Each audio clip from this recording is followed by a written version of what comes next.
Good morning, everybody. This is Diggs. It's another beautiful day out here in the Pacific Northwest, and today we're going to be talking about the unique raid that is Persona 5. There are some things here that are different than what you may be used to in standard raids, so we're going to go over specifically how to get through the boss and what you're going to need to actually make different compositions work. So let's go ahead and dig in.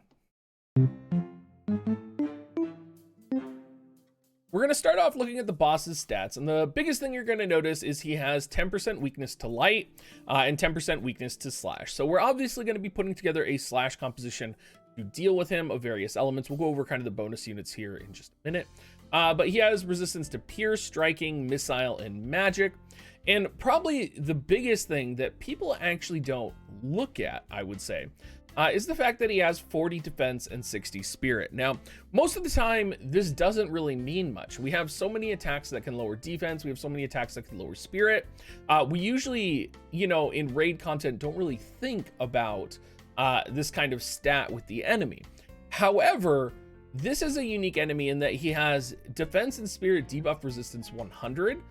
So, when you're fighting him at your max level, you're not going to be able to lower that defense and spirit. So it's going to be really important when you are building your units and considering how you want to hit cap damage, that you consider penetration, defense penetration, spirit penetration in the units that you're bringing. And this will actually make like units and compositions that you would normally bring significantly less effective. Actually, I think everybody kind of thinks like, oh yeah, Dark Slash can do it again. Well, you're going to have to change your strategy with Dark Slash. It's not going to be a standard composition, that's actually for sure. He's also immune to CT change, so you will not be able to steal time on him. You can break his agility, which might be a good option.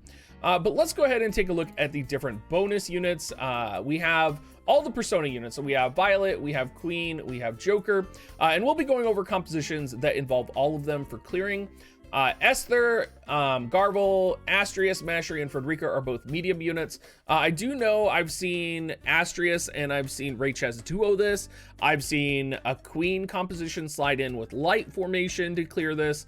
So it is going to be relatively easy if you do have the right light composition to clear this raid. You also have Lucio, Elshra, Etri, Grace. You're never going to use any of those units. Maybe Lucio, but you're not going to use any of the others for any capacity, especially bonus. Really big reminder here as well. This is probably the second raid that we've had, I think, with secondary VCs. I don't think it's the first. I feel like it might be the first, but I think it's the second. So we can set double damage limit up options right now.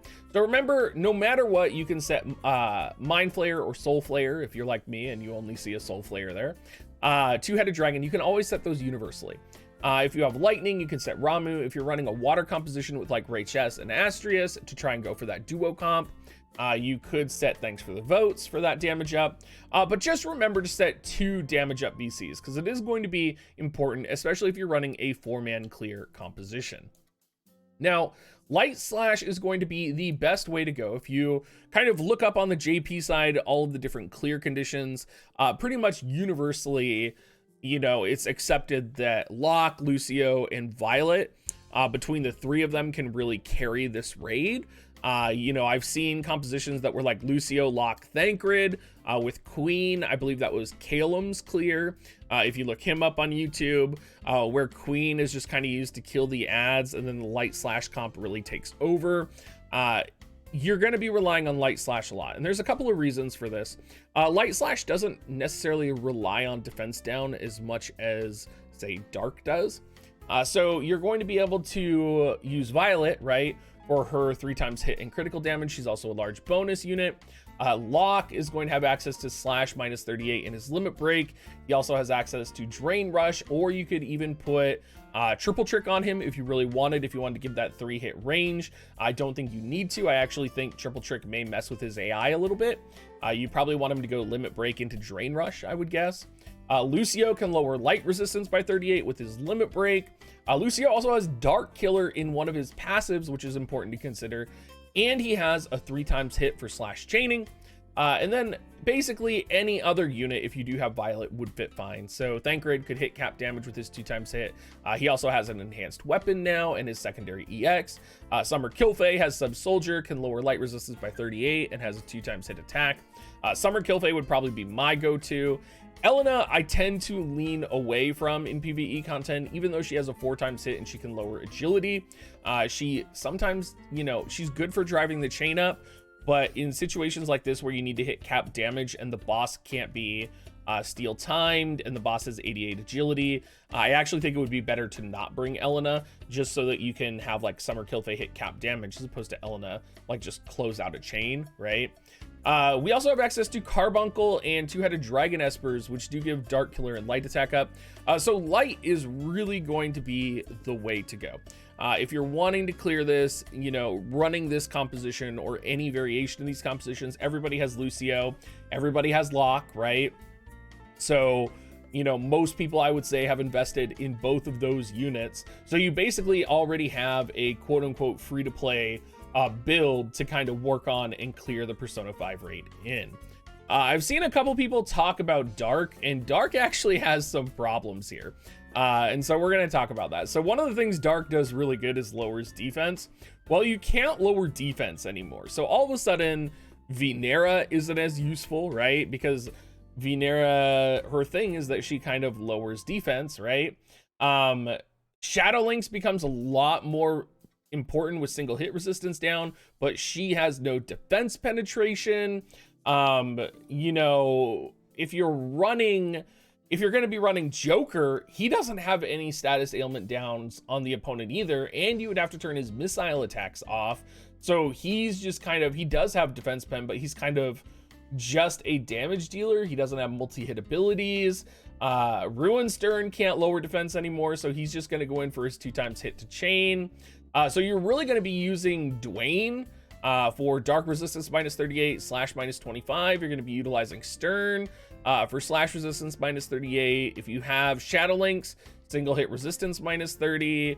That's kind of what you're going to have to rely on. And while I do think that's probably enough to get through, Dark is definitely not in the best position. And I literally think it's because we are in a world where you can't break the defense on this boss. And that's what Ruinstern does. That's what Venera does very well. And that, you know, for a long time, that's been enough for Dark. And this may be the first raid where Dark is not really a dominant force. I think they will be good, but I think Lightning will follow them up and as being the second most viable element here. Lightning, of course, is going to be an interesting composition if you do stick it together. Queen, everybody has access to. Queen can lower lightning resistance by 25. We also have Esther, which this will be her first kind of PvE excursion, so it'll be exciting to see how her AI kind of prioritizes things. Single hit resistance minus 20, and her limit break lowers slash resistance by 38, which will be really important. She can also have access to triple trick. Cloud, of course, 3x hit, slash resistance minus 25, can lower critical evasion by 50. Charlotte can lower lightning resistance by 38. 9S can lower agility and have access to Drain Rush. If you're running Ibarra can do like a universal break and chain slash with Blade Soul. And with Lightning, you have Ramu with the damage limit up. So Lightning almost has more going for it than Dark does, actually, for this PvE raid comp. So I think you're likely going to see Light being dominant with Lucio and Locke being the most relevant.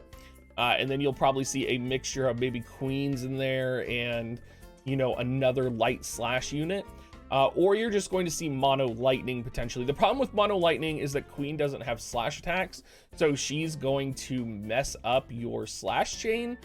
So if you're going to run lightning, you kind of need to run all lightning so that you can at least chain lightning. It'll be interesting. I almost wonder if mono lightning is not going to have enough damage. We'll have to see. It's going to come down to really the defense pen, and you may, because of that, not run Ibarra or 9S, and you may just run like Charlotte and Cloud. Like it may just be like Charlotte, Cloud, Esther, Queen, or maybe even just like Cloud and Esther or Cloud, Esther, Queen.